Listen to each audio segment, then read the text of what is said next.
Peter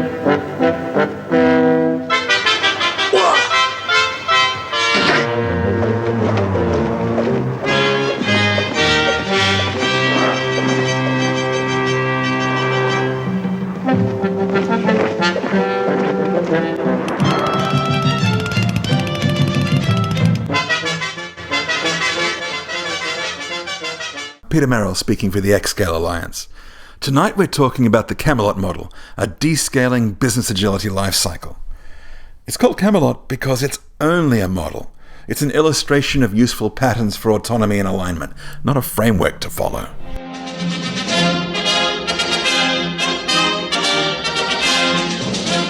At a minimum, self-organizing teams must do three things.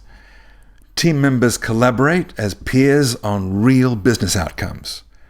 They share learning in real time with the members of other teams. And team members get together regularly to coordinate their team's response to what they learn. There are lots of frameworks with lots of patterns, and a self-organizing team is free to use any or none of them. Business outcomes could be hamburgers or lawsuits. Each team works to deliver a single, distinct product or service feature with a specific business purpose, not just a shippable increment, and not necessarily software. And by the way, that little number 1 in the bottom left-hand corner, that's to let you know where this activity occurs in the life cycle.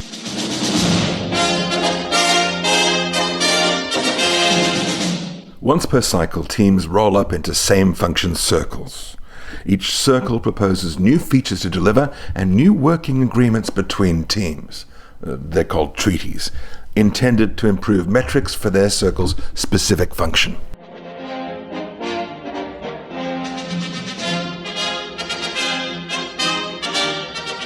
All the circle members return to their teams for team retrospectives.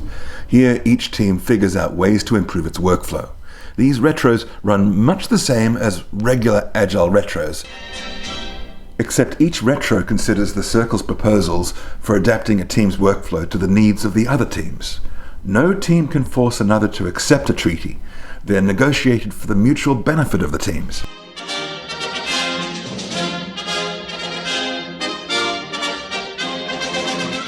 We need 3 more activities for teams to self-manage a stream of business outcomes. Councils are team members coming together to prioritize outcomes. Integration means simplifying what the teams deliver for maximum market impact. And circles of members from different streams must share what they learn about their shared constraints. These activities happen in parallel before retros, so that teams can adapt their workflow to what they learn there.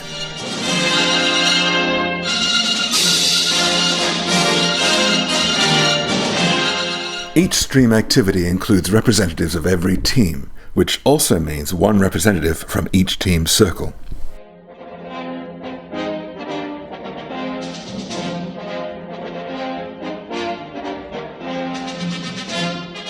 Learning is made explicit when the team circles propose new and changed features and treaties.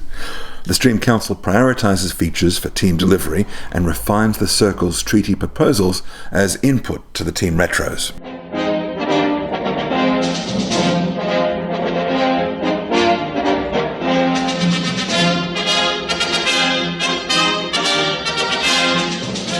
Team members come together to integrate their outcomes, continuously testing and refactoring the stream's products and services while simplifying, configuring, and deploying their newly delivered features.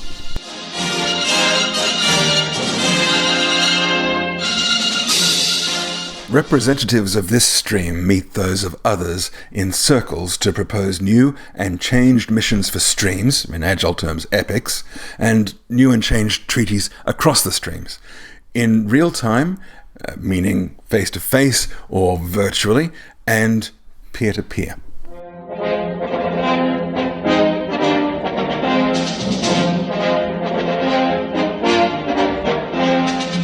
Stream treaty proposals are decided by the next cycle's Stream Council.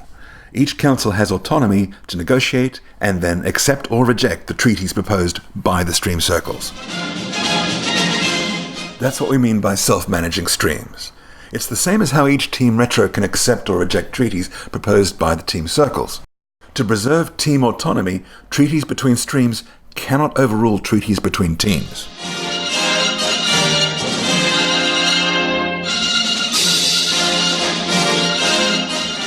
We rotate membership of all stream activities every cycle, so everyone gets a turn at each and every team and every circle is fully represented. And we apply the leadership as a service protocol in our councils to generate consensus decision-making.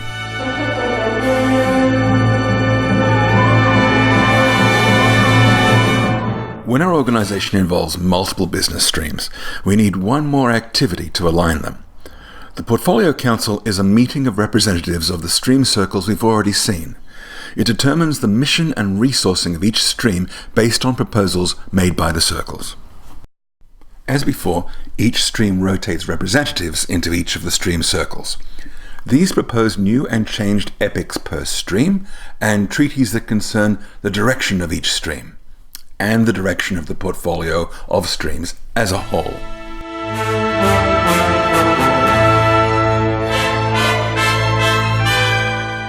Each team uses the leadership as a service protocol in its retro to determine whether to accept or reject team treaties. But retros are too tactical and too numerous to decide on treaties between streams or to assign missions to streams.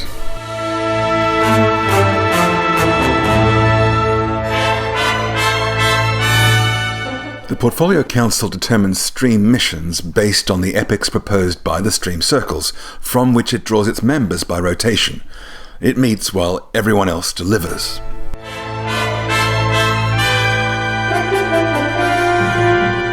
Portfolio Council decisions are communicated to streams and then teams face-to-face in real time.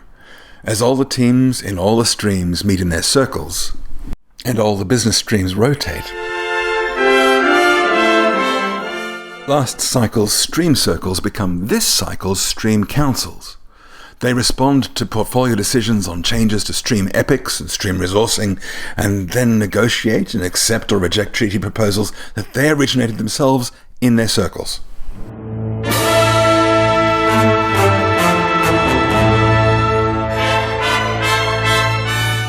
Since each stream council includes portfolio council members, and every team includes stream council members, team retros can immediately adapt their workflows to stream level and portfolio level decisions. If it's a treaty between teams, the next cycle's team circles and stream council decide how to find a more acceptable alternative. If it's between streams, or it's a resourcing or protocol issue, stream circles and portfolio council will deal with it.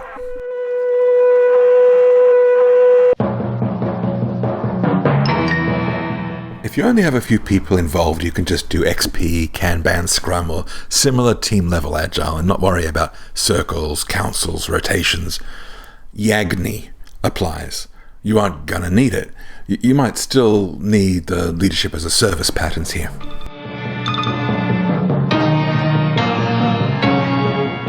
Two teams of 6 self-organize just fine. Councils and rotations are unnecessary as the shared roles can dance between the teams to maintain leadership as a service. But it's worth adding team circles before the team retros so that each team can take the other's needs into account.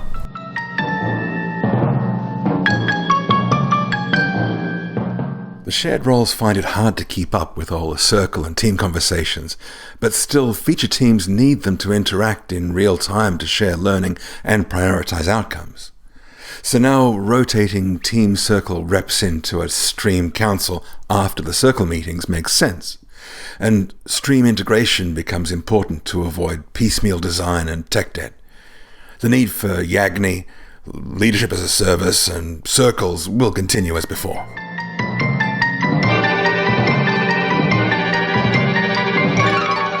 As one stream splits and grows into 2, we may need cross-stream circles for automation, security, production support, that sort of thing, to support the cross-cutting concerns of the streams.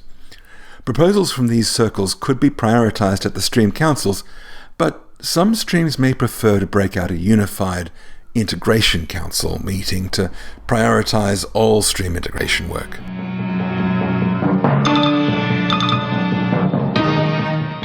Cross-stream circle representatives can meet at a portfolio council synchronized to the cadence of stream and integration councils. We've already seen an example of this synchronization animated in earlier slides. A portfolio council also makes a good place to coordinate the portfolio with enterprise circles like enterprise architects, CFO's office, HR, and so on.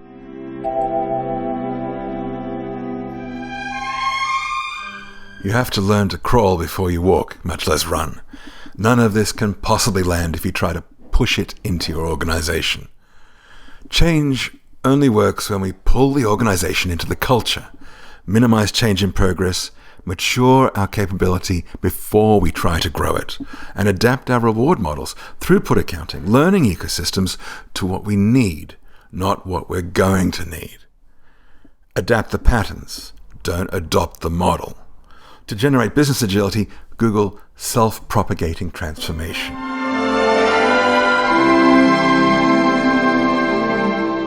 In Code Without Thrones and Business Without Thrones events, we use a 6-hour Roman clock and a pack of playing cards, one per team member. When the team hand strikes 6, we advance the stream hand by 1, just as if it was a normal clock. The cards tell us what we're supposed to do next. In real life, we don't need clocks and cards. We set up rotations as series of recurring meetings in whichever calendar people prefer. And we're making an app to automate the setup. But Yagni is the fundamental. If you don't need councils, you don't need rotations. Just do the simplest thing that could possibly work. A high cadence build, measure, learn cycle is fundamental to lean startup. Continuous simplification comes from XP, but minimizing the cost of change is critical to any self-organizing team workflow. The Camelot Model applies these same tenets to the self-management of value flow through a business stream and to the flow of learning through streams of teams across portfolios and throughout organizations.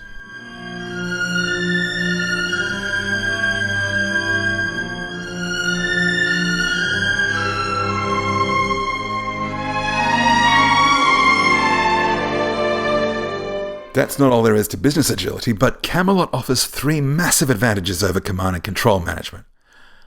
All communication between doers and deciders is face-to-face, physically or virtually. All decisions are made by groups no larger than a right-sized Agile team. And all decisions are continuously reviewed, enabling the organization to turn on a dime and continuously respond to changing market conditions. But remember, Camelot! Camelot! Camelot! It's only a model. Shh.